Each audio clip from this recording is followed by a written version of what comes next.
사람의 앞날은 한치 앞도 모른다지만 내 인생은 그야말로 롤러코스터보다 더 가파른 수직 낙하와 비상을 반복했다.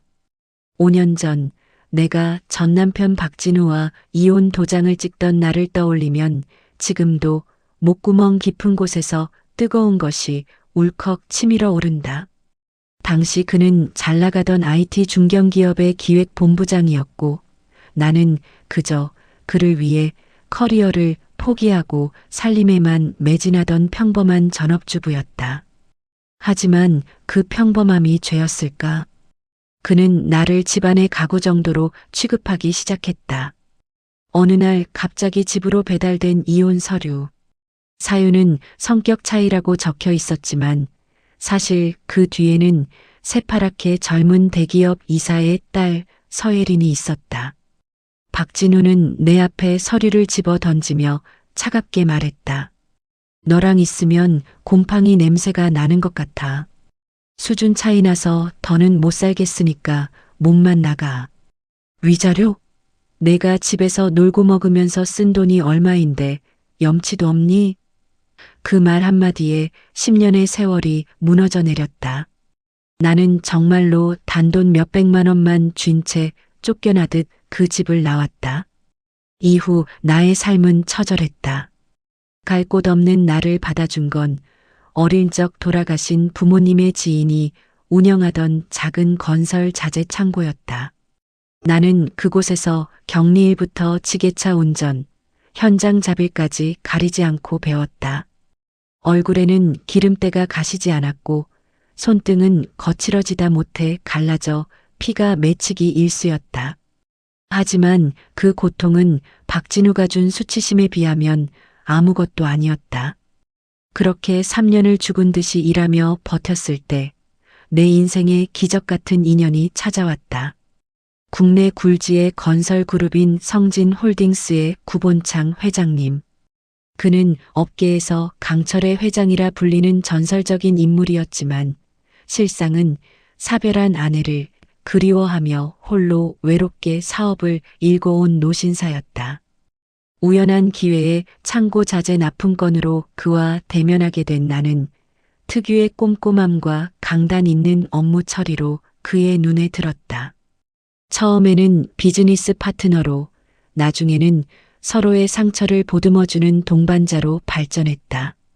30살이라는 나이 차이는 우리에게 아무런 장애가 되지 않았다. 그는 나의 성실함과 내면의 강인함을 사랑해 주었고 나는 그의 따뜻한 성품과 연륜에 기댔다. 그렇게 나는 2조 원대 자산가인 구 회장의 아내가 되어 화려하게 재기했다. 하지만 나는 세상에 내 정체를 드러내지 않았다. 굳이 요란하게 알릴 필요도 없었거니와 조용히 내 실력을 키워 성진홀딩스의 핵심 전략 본부장 자리를 맡아내시를 다지는 데 집중했다. 그러던 어느 날 운명의 장난처럼 기회가 찾아왔다. 성진홀딩스가 사업 확장을 위해 인수합병에 맨드어 리스트에 올린 기업 중 하나가 바로 박진우가 대표로 있는 제이테크였다. 그는 장인의 힘을 빌려 대표 자리에 올랐지만 방만한 경영으로 부도 위기에 처해 있었고 성진홀딩스의 투자가 아니면 당장 내일이라도 길거리에 나앉을 판국이었다. 나는 일부러 인수합병 전 사전 실사팀의 현장 방문 날짜를 잡았다. 그리고 그날 박진우는 자신의 운명을 전혀 모른 채 제 발로 나를 찾아왔다. 그것도 내가 예전처럼 비참하게 일하고 있을 거라 확신하며 자신의 성공을 과시하기 위해 상간녀였던 서예린을 대동하고서 말이다. 현장은 성진홀딩스가 관리하는 대규모 물류터미널 신축 부지였다. 나는 현장 점검을 위해 작업복 차림에 안전모를 쓰고 구석진 곳에서 도면을 확인하고 있었다. 그때 저 멀리서 고급 세단 한 대가 먼지를 일으키며 들어왔고 선글라스를 낀 박진우와 명품으로 휘감은 서예린이 내렸다. 그들은 주변 인부들을 벌레 보듯 쳐다보며 내 쪽으로 다가왔다. 어머 여보, 저기 좀 봐. 저 사람 오윤서 아니야? 세상에 아직도 이런 먼지 구덩이에서 노가다 뛰고 있었네. 서예린의 간드러지는 웃음소리가 공사장의 소음 뚫고 내 귀에 박혔다. 박진우는 비릿한 미소를 지으며 내 앞에 섰다. 그는 내가 들고 있는 도면을 쓱 훑더니 가소롭다는 듯 혀를 찼다. 윤서야, 인생 참 기구하다. 이혼하고 좀 잘 사나 싶었더니 결국 이 꼴이냐? 넌 평생 그렇게 바닥에서 구르는 게 딱 체질인가 봐. 아, 마침 잘 됐다. 우리 회사가 이번에 성진홀딩스랑 합병하게 된 거 알지? 조만간 내가 이 구역 총책임자로 올지도 모르는데 그때 나한테 잘 보이면 청소 일자리 하나는 내어줄게. 그의 목소리에는 예전과 다름없는 무시와 오만이 가득했다. 나는 아무 말 없이 안전모를 깊게 눌렀었다. 내 눈빛이 차갑게 가라앉는 것을 그는 알지 못했다. 서예리는 내 거친 손을 보며 가식적인 안쓰러운 표정을 지었다. 언니, 너무 안 됐다. 우린 오늘 구 회장님 댁 사모님 접견하러 가야 해서 이만 가볼게. 그분이 엄청 깐깐하시다던데 우리 진우 씨 회사가 인수되려면 그분 도장이 꼭 필요하거든.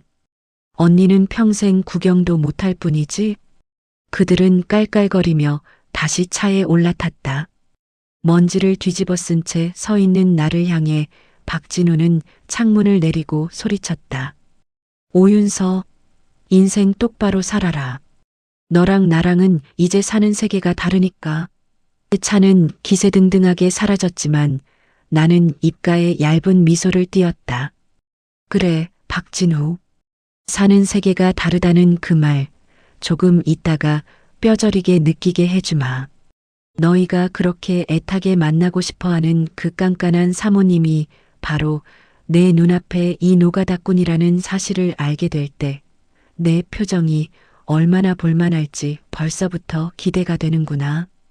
공사장의 쾌쾌한 먼지와 뜨거운 태양 아래서 보낸 시간은 오로지 오늘 이 순간을 위한 완벽한 위장이었다. 나는 현장 사무실 뒤편에 마련된 전용 휴게실로 들어갔다. 거울 속에는 땀방울이 맺힌 이마와 안전모 자국이 선명한 박진우가 비웃어 마지 않던 노가다꾼 오윤서가 서 있었다. 나는 찬물로 얼굴을 거칠게 씻어내며 지난 5년의 세월을 씻어냈다. 비누 거품과 함께 씻겨 내려가는 검은 때들이 마치 박진우와 보냈던 구차한 과거처럼 느껴졌다. 비서진들이 미리 준비해둔 최고급 실크 슈트가 정갈하게 놓여 있었다. 짙은 네이비 컬러의 재킷은 단단한 갑옷 같았고 은은하게 빛나는 진주 목걸이는 내가 이제 그들과는 급이 다른 존재임을 증명하는 훈장과도 같았다. 머리를 단정하게 올리고 입술에는 평소보다 조금 더 짙은 레드 컬러를 덧칠했다. 거울 속의 나는 더 이상 버림받은 아내도 현장의 자벽부도 아니었다. 2조 원대 자산을 굴리는 성진홀딩스의 안주인이자 제이테크의 생사여 탈권을 쥔 최종 결정권자였다. 차를 타고 본사로 이동하는 내내 가슴속에서 차가운 불꽃이 일렁였다. 박진우는 지금쯤 사장실 소파에 앉아 다리를 떨며 사모님이 나타나기만을 목이 빠지게 기다리고 있을 것이다. 자신의 회사를 살려줄 유일한 동아줄이 방금 전 자신이 먼지를 뿌리며 비웃었던 전처라는 사실은 꿈에도 모른 채 말이다. 본사 로비에 들어서자 직원들이 일제히 허리를 숙여 인사했다. 그들의 존경 어린 시선이 내 구두 굽소리에 맞춰 리듬을 타는 것 같았다. 엘리트 비서팀이 사장실 문 앞을 지키고 서 있었다. 내가 다가가자 그들은 절도 있게 문을 열었다. 묵직한 마호가니 문이 열리는 순간 방 안의 공기가 일순간 멈춘 듯했다. 넓은 사장실 소파에는 예상대로 박진우와 서예린이 바짝 긴장한 자세로 앉아 있었다. 서예린은 비싼 명품 백을 무릎 위에 올리고 연신 거울을 보며 화장을 고치고 있었고 박진우는 넥타이를 매만지며 초조하게 입술을 깨물고 있었다. 그들은 문이 열리자마자 스프링처럼 튀어올라 90도로 허리를 숙였다. 안녕하십니까? 제이테크 대표 박진우입니다. 바쁘신 와중에 이렇게 시간을 내주셔서 정말 감사합니다, 사모님. 박진우의 목소리는 과할 정도로 깍듯했고 비굴함마저 느껴졌다. 그는 고개를 숙인 채 바닥만 보고 있었기에 내가 누구인지 알아채지 못했다. 서예린 역시 영광입니다, 사모님. 오늘을 위해 특별한 선물도 준비했습니다라며 아부 섞인 멘트를 던졌다. 나는 아무 말 없이 방 한가운데로 걸어 들어가 상전 자리에 앉았다. 방 안에는 침묵이 흘렀고 박진우는 사모님의 대답이 없자 당황한 듯 슬며시 고개를 들었다. 그의 눈이 내 구두 끝에서부터 시작해 천천히 위로 올라왔다. 잘 재단된 슈트, 화려한 보석, 그리고 마침내 내 얼굴에 시선이 멈췄을 때 박진우의 눈동자는 마치 지진이라도 난 듯 격렬하게 흔들렸다. 그의 입이 붕어처럼 벌어지더니 아무런 소리도 내지 못했다. 옆에 있던 서예린도 뒤늦게 나를 확인하고는 들고 있던 핸드백을 바닥에 떨어뜨렸다. 텅 빈 사장실에 가죽 가방이 부딪히는 둔탁한 소리만이 울려 퍼졌다. 뭐야? 오윤서? 내가 왜 여기 있어? 박진우의 목소리는 떨리다 못해 갈라져 나왔다.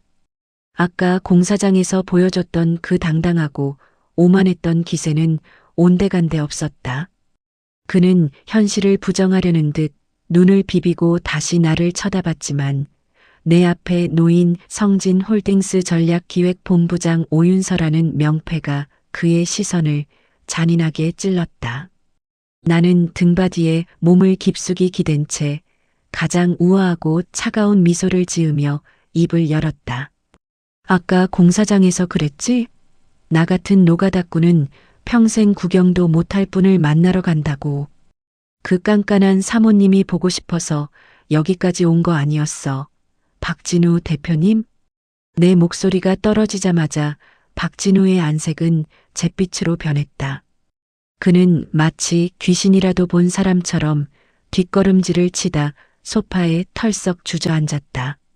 옆에 있던 서예리는 얼굴이 벌겋게 달아올라 씩씩거리면서도 상황 파악이 안 되는지 내게 삿대질을 하며 소리를 질렀다. 이게 무슨 말도 안 되는 연극이야. 너 회장님 몰래 여기 들어와서 사모님 행세하는 거지? 당장 경비 불러. 이 미친 여자가 어디서. 그때였다. 내 뒤에 서 있던 비서실장이 차가운 목소리로 서예린의 말을 끊었다. 무례하군요. 이분은 성진홀딩스 구본창 회장님의 정식 부인이시자 이번 제이테크 인수합병을 총괄하시는 오윤서 본부장님이십니다. 언행에 주의하십시오. 비서실장의 확인 사살에 서예린의 입이 딱 벌어졌다. 그녀는 마치 산소가 부족한 사람처럼 헉헉거리며 박진우의 팔을 붙잡았다. 하지만 박진우는 이미 혼이 나간 표정이었다. 그의 이마에서는 식은땀이 비 오듯 흘러내렸고 손은 통제할 수 없을 정도로 파르르 떨리고 있었다. 5년 전 나를 곰팡이 냄새나는 가구 취급하며 내쫓던 그 당당함은 이미 찾아볼 수 없었다. 지금 내 눈앞에 있는 건 전처의 자비 없이는 당장 길거리로 나앉아야 하는 초라한 패배자일 뿐이었다. 나는 책상 위에 놓인 두툼한 인수합병 계약서를 손가락으로 톡톡 건드렸다. 박진우의 시선이 그 서류에 고정됐다. 그 서류에는 그의 인생 전체가 걸려 있었다. 나는 서류를 들어 올리는 척하다가 그대로 바닥에 툭 떨어뜨렸다. 서류 뭉치가 박진우의 구두 발등 위로 흩어졌다. 줍지 않고 뭐해? 박 대표님, 비즈니스 하러 온 거 아니었나? 아, 맞다. 아까 청소 일자리 준다고 했었지? 미안해서 어쩌나. 나는 당신한테 청소 일자리조차 줄 생각이 없는데. 박진우의 눈에 절망의 그림자가 짙게 깔렸다. 그는 무릎을 꿇을 듯 말 듯 엉거주춤한 자세로 떨어진 서류들을 줍기 시작했다. 그 모습이 너무나도 비참하고 추해서 나는 비릿한 조소를 감출 수가 없었다.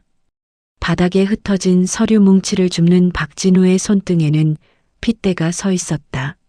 한때는 그 손으로 내 뺨을 내리치며 너 같은 건 평생 내 밑바닥이나 닦으며 살 팔자라고 소리치던 남자였다. 하지만 지금 그 손은 볼품없이 떨리고 있었고 서류한 장조차 제대로 집어들지 못해 대리석 바닥을 긁어대는 소리만 애처롭게 울려 퍼졌다. 그가 굽힌 허리 사이로 비어져 나온 셔츠 자락이 그의 처지를 대변하는 듯했다. 나는 그 비참한 광경을 내려다보며 천천히 잔에 담긴 차를 한 모금 들이켰다. 식어버린 찬물보다 더 차가운 감각이 혈관을 타고 흐르는 기분이었다. 겨우 서류를 수습해 가슴팍에 안아든 박진우는 차마 내 눈을 마주치지 못한 채 기어들어 가는 목소리로 입을 뗐다. 아까 공사장에서 보여주던 기세는 온데간데없고 오직 살기 위해 발버둥 치는 짐승의 비굴함만이 남은 목소리였다. 그는 윤서야, 아니 본부장님. 우리가 과거에는 좀 깔끄러운 일이 있었지만 공과 사는 구별해야 하지 않겠어? 제이테크는 내 목숨이야. 이 합병이 무너지면 우리 직원들 수백 명이 길거리에 나앉아. 라며 밑도 끝도 없는 동정심에 호소하기 시작했다. 우리라는 단어를 쓰는 그의 뻔뻔함에 치가 떨렸지만 나는 오히려 더 여유롭게 미소 지었다. 그는 아직도 상황 파악을 못하고 있었다. 내가 단지 감정적인 복수심 때문에 이 자리에 앉아 있다고 착각하는 모양이었다. 나는 서랍에서 두툼한 서류 봉투 하나를 더 꺼내 그의 발 앞에 던졌다. 툭 하고 떨어지는 소리에 박진우가 어깨를 들썩이며 움찔했다. 그 안에는 그가 지난 3년간 제이테크를 운영하며 저지른 이중 장부 작성, 유령 회사를 통한 비자금 조성, 그리고 탈세 정황이 담긴 증거들이 빼곡히 들어 있었다. 내가 성진홀딩스의 전략기획본부장으로서 가장 먼저 착수한 일이 바로 제이테크의 치부를 낱낱이 파헤치는 것이었으니까. 서류 내용을 확인한 박진우의 안색은 이제 잿빛을 넘어 흑빛으로 변해갔다. 한 장 한 장 넘길 때마다 그의 숨소리가 거칠어지더니 급기야 공황 상태에 빠진 듯 가슴을 쥐어짜며 바닥에 주저앉고 말았다. 식은 땀이 비 오듯 흘러내려 그의 고가 정장을 적셨고 안경 너머의 눈동자는 초점을 잃고 허공을 헤맸다. 옆에서 지켜보던 서예리는 그제야 사태의 심각성을 깨달은 듯 입술을 파르르 떨었다. 하지만 그녀는 박진우처럼 무너지지 않았다. 오히려 도끼가 바짝 오른 눈으로 나를 쏘아보며 악을 쓰기 시작했다. 이게 다 조작이지? 내가 뭔데 우리 남편 회사를 이따위 쓰레기로 만들어. 너 구 회장님 꼬셔서 그 자리에 앉은 거잖아. 회장님이 내가 이런 짓거리 하고 다니는 거 아셔? 당장 회장님께 전화해서 내 본 모습을 다 폭로할 거야. 감히 내까짓게 우리를 건드려? 서예리는 가방 속에서 휴대폰을 꺼내들며 미친 듯이 번호를 눌러댔다. 그녀는 구 회장이 자신들의 뒤를 봐주던 서 이사의 인맥이라 착각하고 있는 게 분명했다. 박진우가 장인의 힘을 빌려 여기까지 왔으니 그 장인이 구 회장과도 각별한 사이라고 믿고 싶은 것이리라. 나는 제지하지 않았다. 오히려 턱을 괴고 그녀가 전화를 거는 모습을 흥미진진하게 지켜봤다. 어디 한번 해봐. 우리 남편이 내 전화를 받을지 모르겠지만 내 여유로운 태도에 서예린의 손가락이 더욱 거칠게 화면을 두드렸다. 신호음이 가는 짧은 정적 속에서 박진우는 그만둬. 예린아. 제발. 이라며 비명을 질렀지만 눈이 뒤집힌 서예린의 귀에는 아무것도 들리지 않는 듯 했다. 그녀는 마침내 연결된 전화기를 향해 세상에서 가장 가련한 목소리로 비명을 내질렀다. 회장님, 저 예린이에요. 지금 사모님이, 아니 오윤서라는 여자가 회장님 이름을 팔아서 저희 회사를 망치려고 해요. 이 여자 아주 무서운 여자예요. 예전에 이혼당할 때도 불륜 저질러서 쫓겨난. 그녀의 말이 채 끝나기도 전에 전화기 저편에서 들려오는 묵직한 음성은 사장실 안의 모든 공기를 얼려버렸다. 스피커폰을 통해 흘러나온 구 회장의 목소리는 서늘하기 그지없었다. 자네가 지금 누구에 대해 함부로 입을 놀리는 건가? 내 아내는 자네 같은 수준의 인간이 입에 올릴 이름이 아니야. 서예린의 손에서 휴대폰이 힘없이 떨어져 바닥을 굴렀다. 구 회장의 분노 서린 목소리는 마치 사형 선고처럼 사장실 전체에 울려 퍼졌다. 박 대표, 그리고 서예린 씨. 우리 집사람이 시작한 일은 곧 내가 하는 일이야. 감히 내 아내를 모욕한 대가는 뼈저리게 치르게 될 거네. 법무팀에서 곧 연락 갈 테니 인수합병 도장 대신 구속영장이나 기다리고 있게. 뚝 하고 끊긴 전화 소리가 유독 크게 들렸다. 완벽한 정적이 찾아왔다. 박진우는 이제 숨조차 제대로 쉬지 못하고 꺽꺽대며 바닥을 기어 내 발치까지 다가왔다. 그는 내 구두를 붙잡으려 손을 뻗었지만 나는 혐오감을 느끼며 발을 뒤로 뺐다. 윤서야, 제발 한 번만 살려줘. 내가 잘못했어. 내가 미쳤었어. 내가 시키는 건 뭐든 할게. 개처럼 살라면 개처럼 살게. 그의 울부짖음은 추악했다.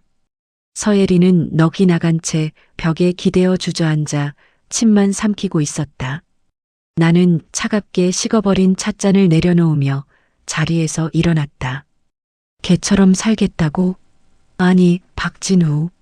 넌 개보다 못한 존재야. 너희가 나를 짓밟고 비웃으며 즐겼던 그 세월, 이제 똑같이 돌려줄게. 돈, 명예, 그리고 내가 그렇게 자랑하던 그 하찮은 자존심까지 전부 다. 나는 비서실장을 향해 짧게 고개를 끄덕였다. 경찰 부르세요. 횡령 및 배임 그리고 명예훼손 혐의로 정식 고소 진행합니다. 사장실을 나서는 내 등 뒤로 박진우의 처절한 통곡 소리와 서예린의 비명이 섞여 들려왔다. 하지만 내 마음속에는 일말의 동정심도 잃지 않았다. 이건 복수의 끝이 아니라 시작일 뿐이었으니까. 이제부터 그들이 마주할 진짜 지옥은 아직 열리지도 않았다. 사장실을 울리던 박진우의 비명과 서예린의 악다구니를 뒤로하고 복도로 나섰을 때 내 발걸음은 그 어느 때보다 가볍고도 단호했다. 복도 끝 유리창 너머로 보이는 서울 도심의 전경이 한눈에 들어왔다. 저 화려한 빌딩 숲 어디쯤에서 나는 5년 전 찢어진 종이봉투에 몇 안 되는 옷가지를 구겨 넣은 채 쫓겨나 울고 있었다. 그때의 눈물은 이미 말라붙어 얼음처럼 차가운 결정체가 되었고 이제 그 결정체는 박진우와 서예린의 심장을 찔를 날카로운 송곳이 되어 돌아왔다. 하지만 나는 알고 있었다. 쥐새끼도 막다른 골목에 몰리면 문다는 것을, 특히 서예린의 뒤에 버티고 선 그녀의 아버지, 대기업 이사 서창권의 존재를 간과해서는 안 된다는 사실을 말이다. 경찰 조사가 시작된 지 불과 몇 시간도 지나지 않아 예상했던 압박이 들어왔기 시작했다. 성진홀딩스 법무팀으로 걸려오는 문의 전화들, 그리고 은밀하게 전달되는 정재계 인사들의 원만한 합의 권고들. 서창권은 자신의 사위와 딸이 유치장 신세를 지게 된 것에 격노하며 자신의 모든 인맥을 동원해 사건을 덮으려 들었다. 그는 오윤서라는 이름 석자 뒤에 숨겨진 내 실체를 아직도 운 좋게 회장꽃인 불여시 정도로 치부하고 있는 모양이었다. 그는 경찰서장에게 직접 전화를 걸어 압박을 넣었고 담당 형사는 곤혹스러운 표정으로 우리 측 변호인에게 수사 속도를 조절해야 할 것 같다는 말을 흘렸다. 나는 서재에 앉아 구 회장이 건네준 서창권의 비리 파일을 넘기며 입가에 비릿한 미소를 띄었다. 그들은 자신들이 가진 권력이 영원할 줄 알지만 모래성 위에 쌓은 성은 파도 한 번에 무너지는 법이다. 나는 서창권의 방해 공작을 보며 오히려 확신했다. 박진우가 숨겨둔 진짜 비밀이 서창권에게도 치명적인 독이 될 것이라는 사실을. 박진우는 제이테크를 운영하며 단순히 횡령만 한 게 아니었다. 그는 서창권의 비자금을 세탁해주고 그 대가로 사업권을 따내는 전형적인 정경유착의 고리 역할을 해왔다. 그 고리의 증거가 담긴 비밀 장부가 어디엔가 반드시 존재해야 했다. 나는 박진우의 심리를 파헤쳤다. 그는 의심이 많고 비겁한 사람이다. 서창권을 믿는 척하면서도 만약의 사태를 대비해 자신을 지켜줄 보험을 만들어 두었을 위인이었다. 나는 그가 가장 아끼던 서예린 몰래 숨겨두었던 강남의 비밀 오피스텔을 주목했다. 이혼 전 그가 가끔 술에 취해 나중에 큰 거 한 장 터뜨리면 우린 평생 왕처럼 살 수 있어라고 중얼거리던 곳이었다. 나는 성진홀딩스 보안팀을 가동해 그곳의 동선을 파악했고 드디어 박진우가 구속 직전 황급히 비서에게 어딘가의 열쇠를 맡겼다는 첩보를 입수했다. 그 시각 서예리는 유치장 안에서도 기세등등하게 굴고 있었다. 그녀는 함께 갇힌 잡범들에게 우리 아빠가 누군지 알아? 내일이면 너희 다 죽었어. 라며 소란을 피웠다. 그녀의 오만함은 독이 되어 돌아올 준비를 마쳤다. 나는 직접 경찰서를 방문했다. 면회실 유리창 너머로 마주한 서예린의 안색은 초췌했지만 눈빛만큼은 여전히 살기가 가득했다. 그녀는 나를 보자마자 유리창을 두드리며 저주를 퍼부었다. 오윤서, 내가 감히 우리 집안을 건드려? 우리 아빠가 내 남편 구 회장까지 한꺼번에 날려버릴 거야. 넌 다시 그 더러운 공사장으로 돌아가게 될 거라고. 나는 아무런 대꾸 없이 그녀의 앞에 작은 사진 한 장을 내밀었다. 그것은 박진우가 비밀 오피스텔에서 다른 여자와 미래를 즐기던 현장 사진이었다. 서예린의 눈동자가 경악으로 커졌다. 그녀가 박진우를 위해 아버지를 움직여 구명운동을 벌이는 동안 박진우는 이미 그녀를 배신하고 다른 도피처를 마련해 두었던 것이다. 이게 뭐야? 진우 씨가 이럴 리 없어. 이거 조작이지? 서예린의 목소리가 떨리기 시작했다. 나는 나지막이 속삭였다. 박진우가 너를 사랑해서 결혼한 것 같니? 아니, 그는 내 아버지의 배경이 필요했을 뿐이야. 그리고 그 배경을 이용해 내 아버지를 파멸시킬 장부까지 준비해뒀지. 넌 그저 이용당한 멍청한 도구일 뿐이야.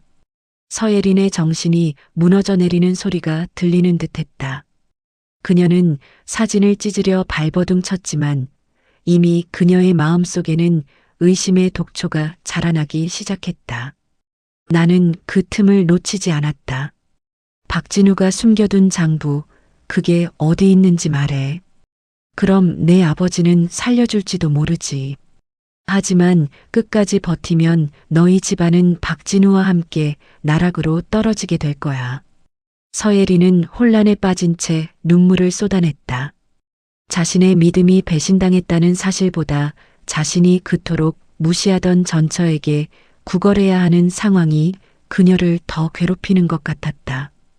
나는 경찰서를 나오며 서창권에게 전화를 걸었다. 그의 목소리는 거만함으로 가득 차 있었다. 오윤서 본부장인가? 자네가 우리 애들을 상대로 장난질을 치는 모양인데 적당히 하게. 내 인내심도 한계가 있어. 나는 차갑게 대꾸했다. 이사님, 인내심은 제가 아니라 이사님께서 챙기셔야 할 것 같습니다. 지금 박진우 씨가 숨겨둔 골드리스트 장부를 찾으러 가는 길입니다. 그 안에 이사님 성함이 몇 번이나 나올지 궁금하지 않으신가요? 수화기 너머로 서창권의 거친 숨소리가 들려왔다. 그는 당황한 듯 말을 더듬었다. 그게 무슨 소린가? 장부라니. 나는 전화를 끊고 곧장 박진우의 비밀 금고가 있는 오피스텔로 향했다. 밤 공기는 차가웠지만 내 심장은 승리를 예감하는 듯 뜨겁게 요동치고 있었다. 이제 마지막 퍼즐 조각만 맞추면 된다. 박진우가 믿었던 보험이 그의 목을 조르는 밧줄이 되는 순간, 그리고 서창권이라는 거대한 그늘이 거치고 그들이 발가벗겨진 채 세상의 심판대 앞에 서게 될 순간에 코앞으로 다가왔다. 나는 어둠 속에 잠긴 오피스텔 문 앞에 서서 주머니 속의 열쇠를 만지작거렸다. 이 문을 여는 순간 5년 전 나를 버렸던 그들의 세상은 영원히 종말을 고하게 될 것이다. 강남의 한적한 오피스텔 복도는 지나치게 정적이 흘렀다. 박진우가 나 몰래 이곳을 드나들며 승승장구할 꿈을 꾸었을 공간이라 생각하니 발걸음을 옮길 때마다 신발 바닥에 닿는 대리석의 감촉마저 불쾌하게 느껴졌다. 도어락을 누르는 내 손끝이 미세하게 떨렸지만 그것은 두려움이 아니라 눈앞에 다가온 진실에 대한 흥분이었다. 삐리릭 소리와 함께 문이 열리자 코끝을 찌르는 것은 박진우가 즐겨 쓰던 비싼 디퓨저 향기와 퀴퀴한 곰팡이 냄새가 뒤섞인 기묘한 악취였다. 화려한 겉모습과는 달리 구석구석 먼지가 쌓인 내부는 겉으로는 번드르르하지만 속은 썩어 문드러진 박진우의 인성과 참 닮아 있었다. 나는 망설임 없이 안방 벽면에 걸린 커다란 추상화를 걷어냈다. 박진우는 미적 감각이라곤 전혀 없는 인간이었기에 집안 분위기와 어울리지 않는 그 그림이 내내 의심스러웠다. 아니나 다를까 그림 뒤에는 메리평 소형 금고가 입을 굳게 다물고 있었다. 박진우의 생일, 서예린과의 기념일. 온갖 번호를 대입해봤지만 금고는 요지부동이었다. 그때 문득 스치는 기억이 있었다. 이혼 서류를 던지던 날 그가 비릿하게 웃으며 했던 말. 내 인생은 내가 버린 날부터 정지된 거야. 나는 떨리는 손으로 우리가 처음 만났던 날짜와 내가 이혼당했던 날짜를 조합해 눌렀다. 틱하는 가벼운 소리와 함께 금고의 육중한 문이 열렸다. 그 순간 나는 박진우라는 인간의 잔인함에 다시 한번 치를 떨었다. 자신의 승리를 자축하기 위해 가장 비극적인 날짜를 비밀번호로 쓴 그 치졸함이라니. 금고 안에는 낡은 가죽 수첩 하나와 USB 몇 개, 그리고 현금 다발이 들어 있었다. 수첩을 펼치자마자 내 눈을 의심케 하는 이름들이 쏟아져 나왔다. 서창권 이사는 시작에 불과했다. 유력 정치인, 검찰 고위 간부, 그리고 성진홀딩스의 경쟁사 임원들까지. 박진우는 제이테크를 단순한 IT 기업이 아니라 정재계를 잇는 거대한 뇌물 세탁소로 운영해 온 것이었다. 이른바 골드리스트라 불리는 이 장부에는 날짜별로 건네진 액수와 장소, 그리고 그 대가로 받은 이권 사업의 내역이 소름 돋을 정도로 상세히 적혀 있었다. 이 장부 하나면 박진우와 서창권은 물론 이 나라의 권력 지형 자체가 흔들릴 수도 있는 파괴력을 가진 폭탄이었다. 나는 서둘러 장부를 가방에 넣고 USB를 챙겼다. 그런데 그 순간 등 뒤에서 서늘한 기운이 느껴졌다. 오피스텔 현관문이 소리 없이 열리더니 검은 양복을 입은 사내들이 들이닥쳤다. 그들의 눈빛에는 자비라곤 없었다. 나는 본능적으로 가방을 움켜쥐었지만 사내들은 순식간에 나를 에워쌌다. 그들 사이로 천천히 걸어 들어오는 인물은 바로 서창권 이사였다. 그의 얼굴에는 아까 전화기 너머로 들리던 당황한 기색은 온데간데 없고 벼랑 끝에 몰린 짐승의 살기등등함만이 가득했다. 그는 가죽 장갑을 낀 손으로 내 턱을 거칠게 치켜 올리며 비릿하게 웃었다. 오 본부장, 아니 구회장 마누라라고 불러줘야 하나?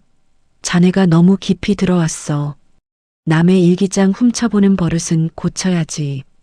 서창권의 목소리는 낮고 위협적이었다. 나는 애써 침착함을 유지하며 그를 노려보았다. 이게 일기장 수준이 아니라는 건 이사님이 더 잘 아실 텐데요. 지금이라도 멈추고 자수하시죠. 회장님께서 이미 모든 상황을 보고받으셨습니다. 내 말에 서창권은 광기 어린 웃음을 터뜨렸다. 구 회장, 그 노인네가 자네를 구하러 오기 전에 자네가 먼저 사라지면 그만이야. 이 장부만 태워버리면 증거는 영원히 사라지는 거거든. 서창권은 사내들에게 눈짓을 보냈다. 순식간에 내 입이 거친 손바닥에 막혔고 팔이 뒤로 꺾였다. 나는 발버둥 쳤지만 건장한 체구의 장정들을 당해낼 재간이 없었다. 그들은 나를 커다란 여행용 가방에 구겨 넣으려 했다. 숨이 턱 막히는 공포 속에서도 나는 가방 안에 숨겨둔 스마트폰의 긴급 버튼을 필사적으로 눌렀다. 위치 추적 신호가 구 회장과 보안팀에게 전달되기만을 간절히 빌며 나는 점점 의식이 흐려지는 것을 느꼈다. 사내들은 나를 들쳐매고 비상계단을 통해 지하 주차장으로 향했다. 차가운 공기가 뺨을 스쳤고 나는 어두운 승합차 뒷좌석으로 던져졌다. 서창권은 차 문을 닫기 전 내 귓가에 차갑게 속삭였다. 박진우 그놈이 너를 버린 이유를 알겠군. 넌 너무 똑똑해. 똑똑한 여자는 일찍 죽는 법이지. 걱정 마라. 내 전남편도 곧 내 곁으로 보내줄 테니까. 차는 굉음을 내며 지하 주차장을 빠져나갔다. 절망적인 어둠 속에서 나는 입술을 깨물었다. 박진우, 서창권. 너희가 나를 죽이려 할수록 너희의 파멸은 더 처참해질 것이다. 나는 반드시 살아서 돌아가 너희가 쌓아 올린 이 추악한 왕국을 내 손으로 무너뜨리겠다고 맹세했다. 멀어져가는 의식 저편으로 나를 지켜주겠다고 약속했던 구 회장의 따뜻한 목소리가 환청처럼 들려왔다. 윤서야, 조금만 버텨라. 나는 그 목소리를 생명줄처럼 붙잡으며 내 인생의 가장 긴 밤을 버텨내기 위해 정신을 집중했다. 차는 도심을 벗어나 어딘지 모를 외곽의 폐창고를 향해 속도를 높이고 있었다. 차가운 창고 바닥의 냉기가 밧줄에 묶인 내 손목과 발목을 타고 뼈저리게 스며들었다. 입에 물려진 거친 천 조각 때문에 숨을 쉴 때마다 곰팡이 섞인 먼지가 허파 깊숙이 박히는 기분이었다. 눈앞에는 서창권이 의기양양하게 서서 내가 그토록 힘들게 찾아낸 가죽 수첩과 USB를 손에 쥐고 흔들고 있었다. 그 옆으로는 휘발유통을 든 사내들이 창고 구석구석에 기름을 뿌려대기 시작했다. 코를 찌르는 역한 기름 냄새는 곧 이곳이 나의 무덤이자 저들의 범죄 사실이 제가 되어 사라질 화장터가 될 것임을 암시했다. 서창권은 라이터를 만지작거리며 비릿한 조소를 흘렸다. 오윤서, 내가 조금만 덜 영리했어도 목숨은 건졌을 텐데. 이 장부가 세상에 나가는 순간 내 인생이 끝나는 것처럼 내 인생도 오늘 여기서 끝이다. 나는 절망적인 상황 속에서도 이를 악물었다. 가슴팍 근처에 숨겨둔 스마트폰의 발신 신호가 과연 제대로 전달되었을까? 만약 구 회장님이 제때 오지 못한다면 나는 박진우와 서예린의 몰락을 보지도 못한 채 이 차가운 창고에서 한 줌의 재로 변할 터였다. 서창권은 불을 붙이기 직전 마지막으로 승리의 기분을 만끽하려는 듯 내 턱을 구두 끝으로 툭툭 쳤다. 죽어서 박진우 원망이나 해라. 그놈이 멍청하게 이런 걸 남겨두는 바람에 내가 죽는 거니까. 그가 라이터를 켜려는 찰나 정막을 깨고 창고 밖에서 고막을 찢는 듯한 굉음이 들려왔다. 단순한 차 엔진 소리가 아니었다. 그것은 거대한 회전 날개가 공기를 가르는 헬리콥터의 묵직한 소음이었다. 순식간에 창고 천장의 틈새로 눈을 멀게 할 만큼 강력한 서치라이트 불빛이 쏟아져 들어왔다. 뭐야? 저게 뭐야? 서창권이 당황하며 소리쳤지만 이미 상황은 반전되고 있었다. 창고 정문이 육중한 소리를 내며 뜯겨나갔고 수십 대의 검은 세단이 먼지를 일으키며 창고를 포위했다. 차문이 일제히 열리며 성진홀딩스의 정예 보안 팀원들이 총을 든 채 쏟아져 나왔다. 그 압도적인 위용 앞에 서창권에 고용된 건달들은 겁에 질려 손에 든 휘발유통을 떨어뜨렸다. 그리고 그 거대한 대열의 중심에서 평소의 온화한 모습은 온데간데 없이 서늘한 분노를 머금은 구본창 회장님이 걸어 나왔다. 그의 걸음걸이 하나하나에는 이조원대 자산가의 권위와 아내를 잃을 뻔한 남편의 살벌한 투지가 담겨 있었다. 구 회장님은 나를 발견하자마자 눈빛이 흔들렸지만 곧바로 서창권을 향해 얼음장 같은 목소리를 뱉었다. 서창권, 자네가 기어이 넘지 말아야 할 선을 넘었군. 내 아내의 머리카락 한 올이라도 상했다면 자네 가문 전체를 이 땅에서 지워버렸을 걸세. 서창권은 라이터를 든 손을 부들부들 떨며 뒷걸음질 쳤다. 회장님, 이건 오해입니다. 저는 그저 이 여자가 훔쳐간 제 물건을 찾으려고. 하지만 구 회장님은 그의 말을 듣지도 않고 손을 가볍게 휘둘렀다. 보안 팀원들이 순식간에 서창권과 사내들을 제압해 바닥에 짓눌렀다. 구 회장님은 직접 달려와 내 입에 재갈을 풀고 밧줄을 끊어주었다. 윤서야, 미안하다. 내가 너무 늦었지? 그 따뜻한 품에 안기는 순간 억눌러왔던 공포와 안도감이 한꺼번에 터져나왔다. 하지만 나는 울고 있을 시간이 없었다.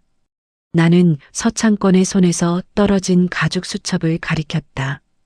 회장님, 저 장부. 저게 박진우와 서창권이 공모한 모든 비리의 핵심이에요. 절대로 빼앗기면 안 돼요. 구 회장님은 장부를 주어 비서실장에게 건네며 고개를 끄덕였다. 걱정 마라. 이제 이놈들의 시대는 끝났다. 현장은 곧 도착한 경찰들에 의해 아수라장이 되었다. 서창권은 수갑이 채워지는 순간에도 내가 누군지 알아. 이 손 놔. 라며 발악했지만 이미 그의 편이었던 고위 간부들은 구 회장님이 뿌린 증거 파일들 때문에 전화를 회피하기 바쁜 상태였다. 나는 구 회장님의 부축을 받으며 창고 밖으로 걸어 나왔다. 멀리서 박진우와 서예린이 갇혀 있는 경찰서의 불빛이 보이는 듯했다. 이제 남은 것은 단 하나, 법의 심판이라는 이름 아래 그들이 가진 모든 것을 낱낱이 해체하는 것이었다. 나는 차에 오르기 전 바닥에 비참하게 꿀려 있는 서창권을 내려다보았다. 이사님, 아까 하신 말씀 기억하시나요? 똑똑한 여자는 일찍 죽는다고요. 틀리셨어요. 똑똑한 여자는 죽지 않고 당신 같은 악마들을 지옥으로 보내는 법이거든요. 서창권의 눈망울에 처음으로 진실한 공포가 서렸다. 차문이 닫히고 나는 비로소 깊은 숨을 내쉬었다. 구출된 직후 나는 병원 특실에 몸을 뉘었다. 몸 여기저기에 밧줄에 쓸린 자국과 멍이 선명했지만 마음만은 그 어느 때보다 서늘하고 명징했다. 구 회장님은 내 손을 꼭 잡고 연신 미안하다고 사과했지만 나는 오히려 그에게 미소를 지어 보였다. 이제 방어의 시간은 끝났다. 내 몸에 새겨진 이 상처들은 박진우와 서창권의 목을 죄의 가장 확실한 증거가 될 것이었다. 나는 병실에 누워 있는 동안에도 성진홀딩스의 엘리트 법무팀과 홍보팀을 진두지휘했다. 박진우의 비밀 장부, 이른바 골드리스트에 담긴 추악한 거래 내역들을 검찰에 넘김과 동시에 일부 핵심 내용을 언론에 흘려 여론을 뒤흔들었다. 국민들은 대기업 이사와 유망 IT 기업 대표의 유착, 그리고 전철을 납치 감금까지 한 인면수심의 행태에 분노를 터뜨렸다. 본격적인 수사가 시작되자 유치장 안의 공기는 살벌하게 변했다. 박진우는 처음에 서창권 이사가 자신을 빼내줄 것이라 굳게 믿고 있었다. 하지만 장부를 통해 드러난 사실은 그를 절망의 구렁텅이로 밀어넣었다. 서창권은 위기에서 벗어나기 위해 모든 죄를 사위인 박진우에게 뒤집어 씌우려 시도했다. 모든 비자금 세탁은 박진우가 독단적으로 진행한 것이며 나는 그저 사위의 사업을 도우려다 이용당했을 뿐이라는 서창권의 진술이 박진우의 귀에 들어간 순간 경고했던 배신의 동맹은 산산조각이 났다. 박진우는 분노로 몸을 떨며 유치장 바닥을 주먹으로 내리쳤다.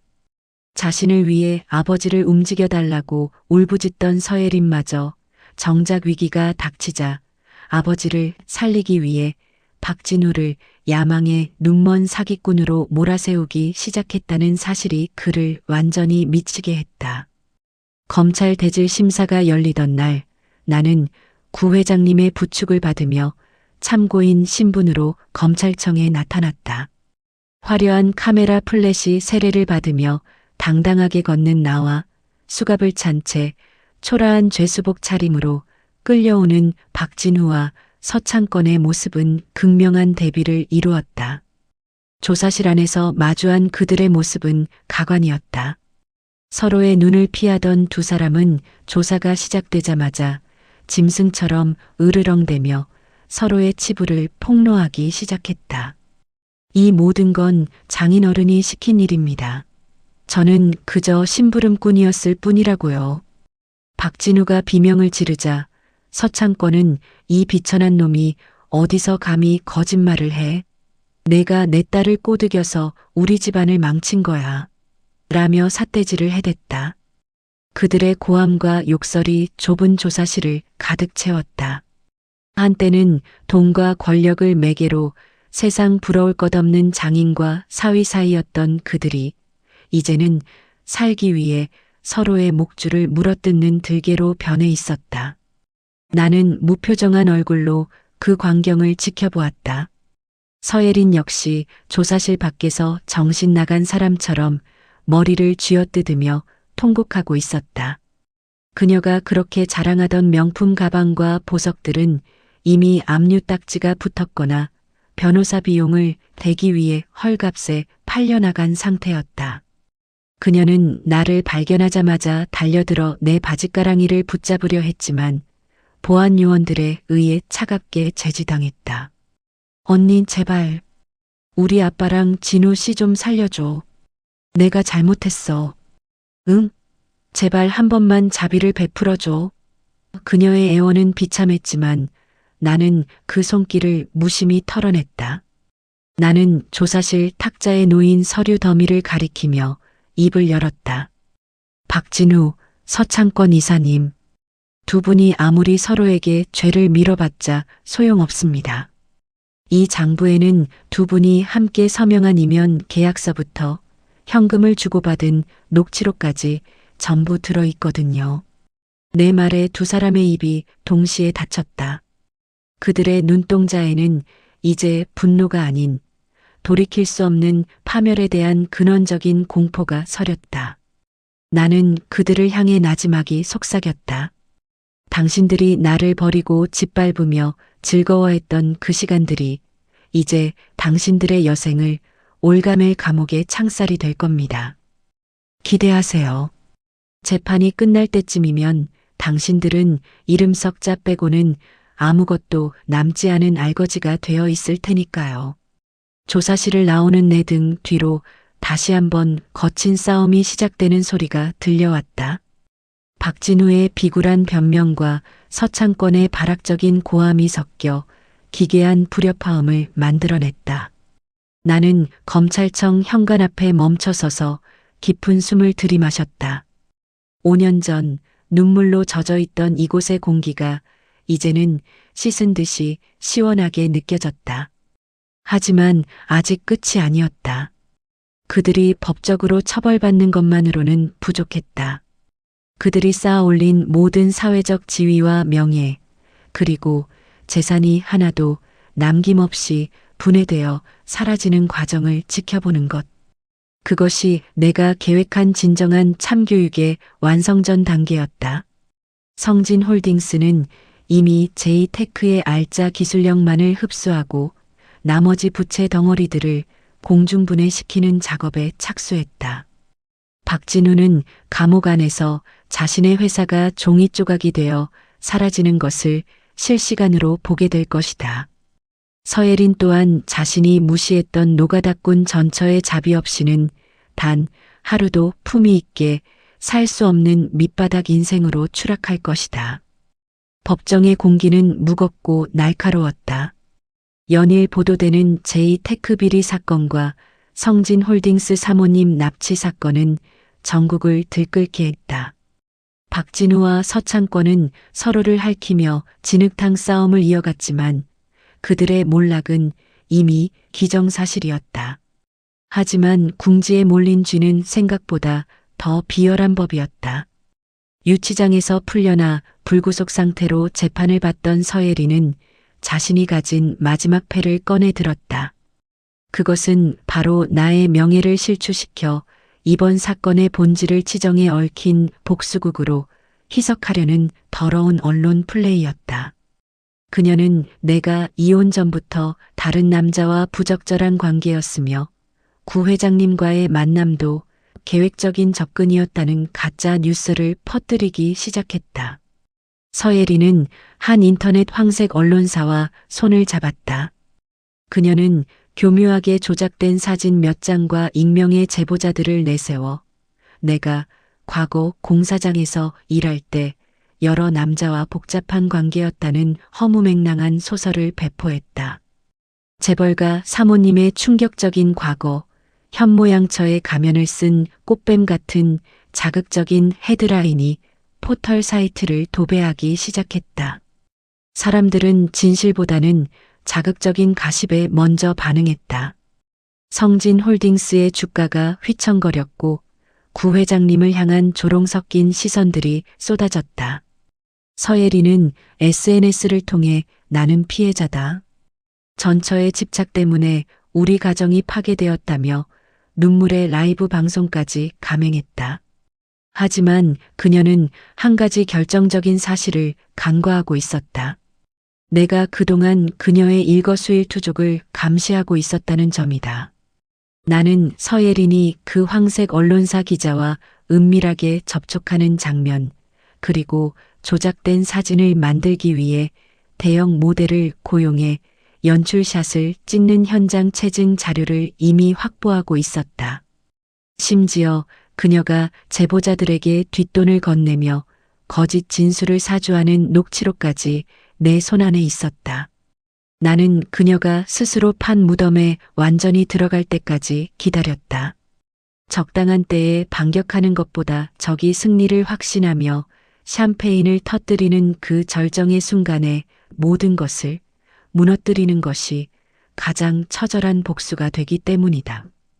사건이 정점에 달했던 날 나는 성진홀딩스 본사에서 긴급 기자회견을 자청했다.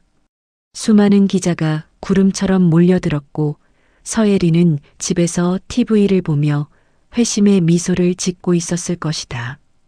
이제 오윤서는 끝이야. 라며 승리를 확신했겠지. 하지만 단상에 오른 나는 눈물 대신 차가운 증거들을 하나둘씩 대형 스크린에 띄웠다.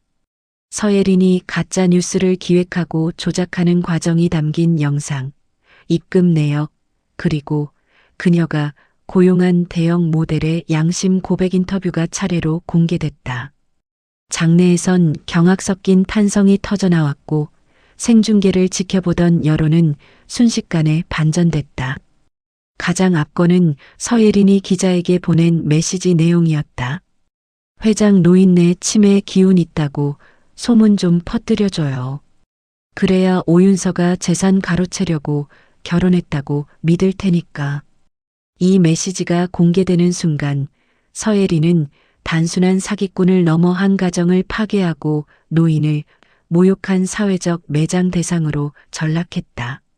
기자회견 직후 검찰은 서예린에 대해 허위사실 유포 및 명예훼손, 그리고 증거 인조 혐의로 즉각적인 구속영장을 청구했다. 그녀가 도망칠 곳은 없었다.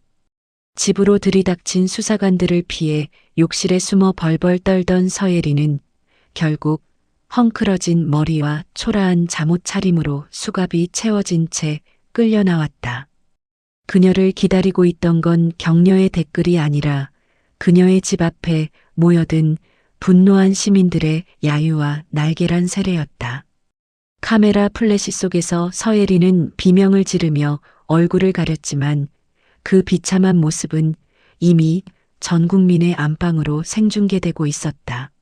나는 차 안에서 그 광경을 지켜보며 구 회장님께 전화를 걸었다. 회장님은 허허 웃으며 말씀하셨다. 윤서야, 고생 많았다. 이제 쓰레기들은 다 치워진 것 같구나. 하지만 나는 알고 있었다. 아직 한 사람, 모든 비극의 씨앗이자 나를 가장 깊은 나락으로 밀어넣었던 박진우가 남았다는 것을. 그는 감옥 안에서도 서창권의 힘을 빌려 형량을 줄이려 꼼수를 부리고 있었다. 나는 그가 가진 마지막 희망마저 짓밟아버릴 준비를 마쳤다. 박진우가 그토록 갈망하던 제2테크의 기술력은 이미 성진홀딩스로 완벽히 이전되었고 이제 남은 건 그가 짊어져야 할 수천억 대의 손해배상 소송뿐이었다. 서예린이 유치장으로 압송되는 그 시각, 나는 박진우에게 특별한 선물을 보냈다. 그것은 서예린이 다른 남자들과 부적절하게 지내며 그의 비자금을 빼돌렸던 상세 내역서였다. 자신이 믿었던 마지막 동아줄마저 썩은 줄이었다는 것을 알게 되었을 때 박진우가 느낄 그 처참한 배신감, 그것이 내가 그에게 주는 첫 번째 사이다였다. 운명의 날이 밝았다.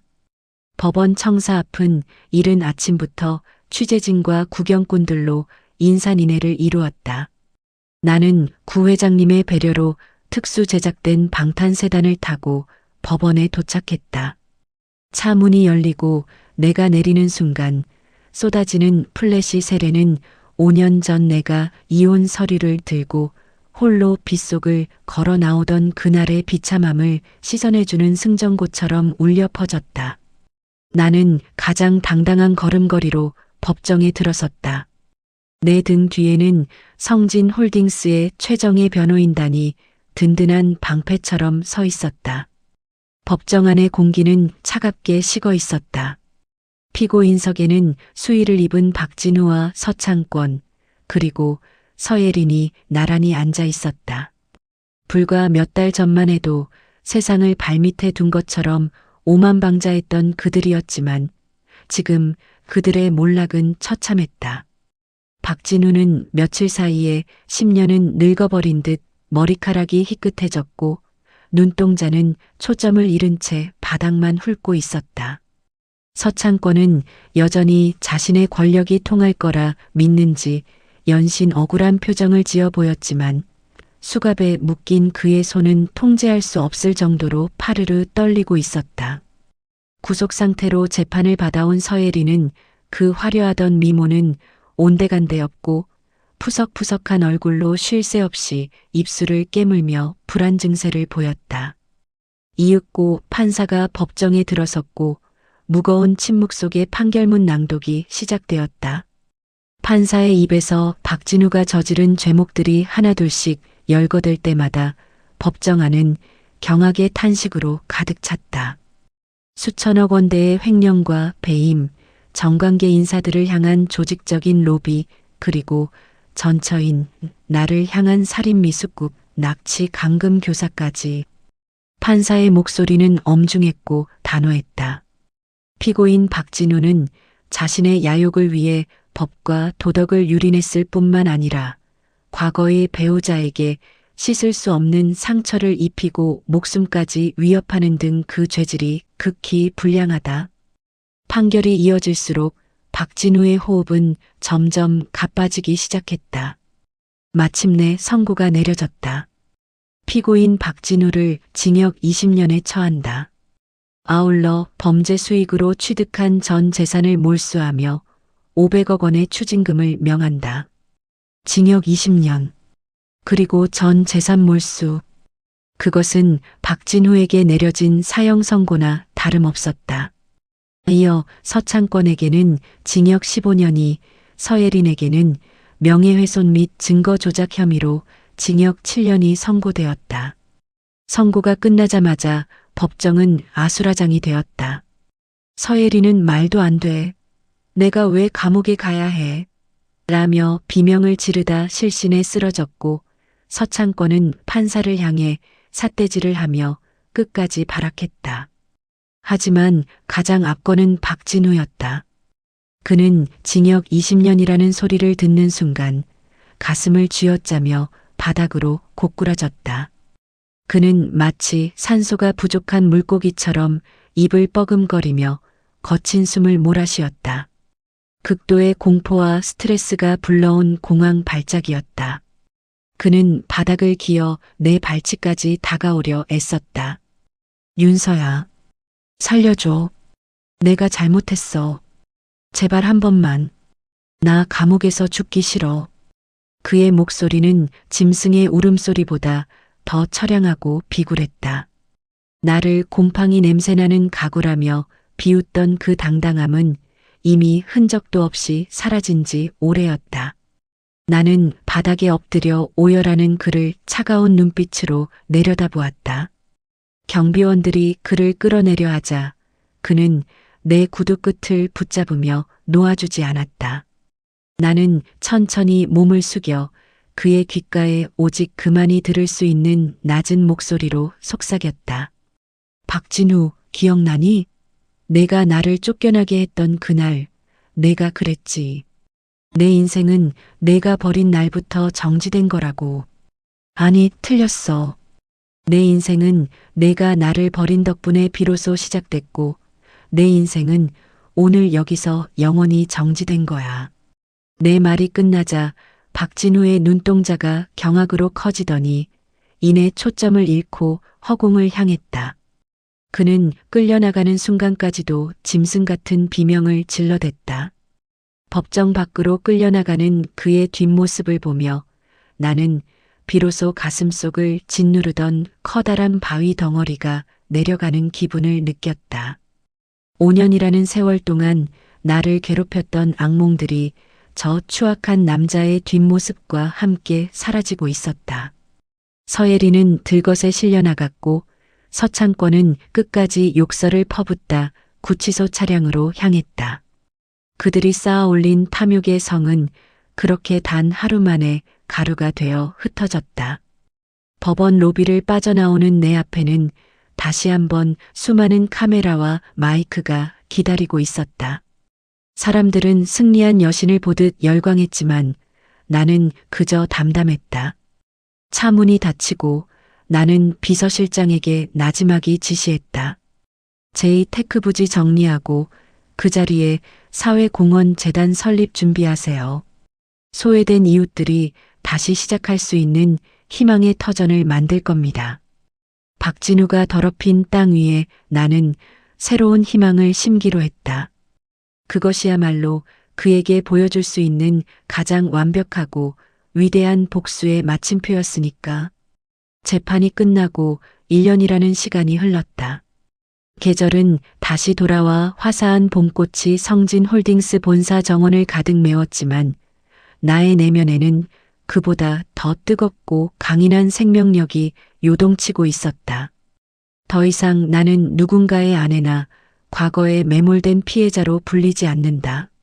성진홀딩스의 전략기획 총괄 부회장으로서 나는 매일 아침 수만 명의 직원을 책임지는 리더의 무게를 견디며 당당히 집무실로 향한다. 거울 속에 비친 내 모습은 5년 전 기름때 묻은 작업복을 입고 현장을 누비던 그 여자와 닮아 있으면서도 전혀 다른 광채를 내뿜고 있었다. 시련은 나를 깎아내린 것이 아니라 가장 단단하고 아름다운 보석으로 세공해 주었던 것이다. 나는 오늘 특별한 행사에 참석하기 위해 차에 올랐다. 목적지는 과거 박진우의 탐욕이 서려 있던 제이테크의 옛 본사 부지였다. 그 추악한 비리의 온상이었던 건물은 흔적도 없이 철거되었고 그 자리에는 이제 현대적인 감각의 성진윤서 희망 재단 건물이 웅장하게 들어서 있었다. 이곳은 이혼 후 갈 곳 없는 여성들과 부당한 대우를 받는 노동자들에게 법률 지원과 직업 교육을 제공하는 나만의 복수 방식이었다. 박진우가 남의 눈물을 착취해 쌓아 올린 땅 위에 나는 타인의 눈물을 닦아주는 꽃을 심었다. 개소식 현장에서 수많은 수혜자가 나를 향해 감사의 박수를 보낼 때 가슴 한구석이 찡하게 울려왔다. 이것이야말로 내가 꿈꾸던 진정한 사이다이자 완벽한 승리였다. 행사를 마치고 돌아오는 길 비서실장으로부터 한 통의 보고서가 도착했다. 그것은 교도소에 수감 중인 박진우와 서예린의 근황이 담긴 문서였다. 박진우는 징역 20년이라는 긴 세월 앞에 완전히 무너져 내렸다고 했다. 그는 극심한 공황 장애와 대인 기피증으로 인해 일반 수용실조차 견디지 못하고 독거방을 전전하고 있었다. 특히 TV 뉴스에 성진홀딩스의 로고나 내 얼굴이 나올 때마다 발작을 일으키며 벽에 머리를 들이받는다는 소식은 나를 슬프게 하기보다 인과응보라는 단어의 무게를 다시금 실감케 했다. 서예린의 처지도 크게 다르지 않았다. 교도소 내 세탁 공장에서 하루 종일 거친 천들을 다루며 지내는 그녀의 손은 예전에 내가 공사장에서 가졌던 그 거친 손보다 더 엉망이 되어버렸다고 했다. 서창권 이사 또한 지병이 악화되어 형집행정지를 신청했지만 과거에 그가 저지른 비리 행각들이 추가로 드러나면서 그마저도 기각되었다는 소식이 들려왔다. 그들은 이제 죽어서야 그 담장 밖을 나갈 수 있을 것이다. 저녁이 되자 구 회장님이 집무실로 나를 찾아왔다. 그는 여전히 온화한 미소를 지으며 내 어깨를 다독여 주었다. 윤서야, 오늘 고생 많았다. 이제 정말 마음의 짐을 다 내려놓은 것 같구나. 그의 목소리에는 깊은 신뢰와 사랑이 담겨 있었다. 우리는 함께 본사 옥상 정원을 거닐며 지는 노을을 바라보았다. 화려한 서울의 야경이 발밑으로 펼쳐졌고 그 빛나는 불빛들 속에서 나는 비로소 평온함을 느꼈다. 박진우가 나를 버렸을 때 세상은 끝난 줄 알았다. 하지만 그 끝은 새로운 시작의 다른 이름이었을 뿐이다. 만약 내가 그 지옥 같은 시간을 견뎌내지 못했다면 나는 지금 이 찬란한 봄날의 햇살을 누리지 못했을 것이다. 나를 짓밟으려 했던 자들은 스스로 판 함정에 빠져 영원한 겨울 속에 갇혔고 나는 그들의 머리 위에서 가장 눈부신 여름을 맞이하고 있다. 이것이 내가 세상에 보여주고 싶었던 가장 확실한 대답이다. 누군가를 무너뜨리는 복수는 잠시의 쾌락을 주지만 나 스스로를 귀하게 여기고 보란 듯이 성공하는 복수는 영원한 평화를 선물한다. 나의 이야기는 여기서 끝이 나지만 누군가에게는 새로운 희망의 시작이 되길 바란다. 당신을 버린 자들의 비웃음은 곧 그들의 비명이 될 것이며 당신이 흘린 눈물은 훗날 당신의 왕관을 장식할 보석이 될 것임을. 시련은 축복의 가면을 쓰고 온다는 말처럼 나에게 닥친 비극은 결국 나를 이토록 빛나는 자리에 앉혀주었다. 이제 나는 나만의 찬란한 계절을 마음껏 누리며 앞으로 다가올 더 멋진 내일을 향해 거침없이 나아갈 것이다.